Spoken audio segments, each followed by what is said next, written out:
I also wanted to stress how petty this plan is, because we told you about some of the effectively extra taxes that you would end up having to pay when they take away some of your ability to deduct state and local taxes and things like that. These are huge things that they're using to pay for these tax cuts for the corporations and the wealthy. Things like the extra tax on university endowment income, and then it gets so petty and actually counterproductive to the supposed ideological goals of the Republican Party. So first, petty, they're going to be doing an additional tax on graduate student stipends because they just hate people who pursue education. But then the counterproductive, every one of the people who's gonna end up voting for this on the Republican side would label themselves pro-life. They don't want you to get an abortion, they want you to have the kid and preferably keep it. But if not, at least have it, put it up for adoption. And how do we encourage that? We take away the tax break when you adopt a child. That's literally in the bill. How fucking petty is that? Then, they're gonna screw up the economy and they want you to be willing to make sacrifices to work, okay? It's important that you work, but you better work close by, because if you move somewhere for a job, they're taking away your tax incentives for the money you spent to relocate for that job. That's how small and petty they're willing to be to pay for these massive tax giveaways. John, just give me one example of the things that they're cutting that would affect regular people. Just give me one. Shit, I'll be back. I'll give you more than one later. I mean, other than the 4 you just gave, give me one.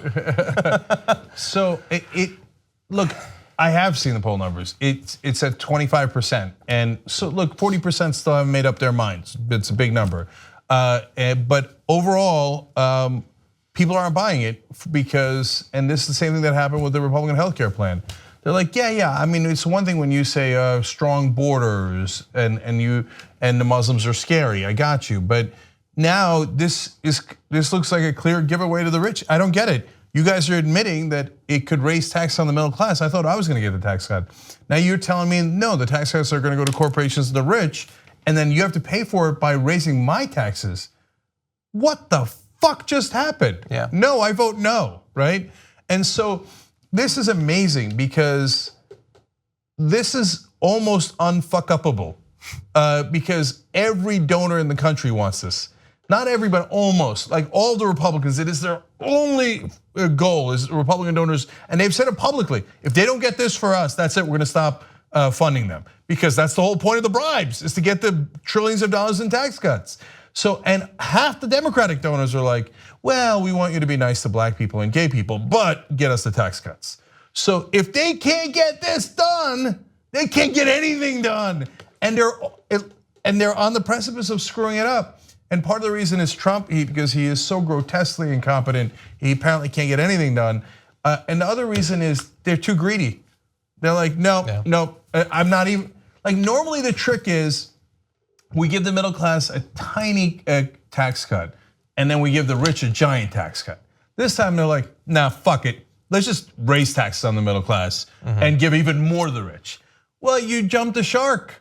So people are like, no, wait a minute. Then this isn't cute anymore. They're both, it's the greediness combined with the arrogance, because the reason that they can't do the typical way that you're laying out is the Byrd rule, that they can only add so much to the deficit with this to be able to pass it with 51 votes.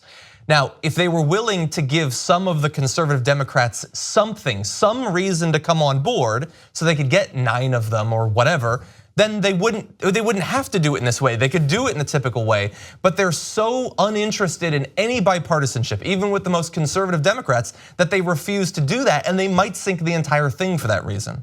What do we think? I get asked this by one of my Republican friends, who likes us, right? But it's definitely a Republican. He would say now, so what? They're just Machiavellian and evil. So when Buddy Carter and Kevin Brady get together and smile at each other, they go to dinner and they have a smiling contest. They're like, you got great teeth. They go, you have great teeth. What do they think they're doing? Are they like, thank God we get to give Exxon its money?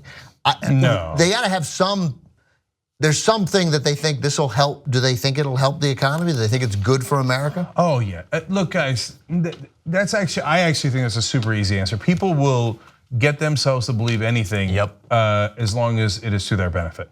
and usually to their financial benefit. And look, this is not a perfect example, but Anna the other day was talking about the study we did covered on the show where they were playing Monopoly, and they told people, all right, we're gonna cheat.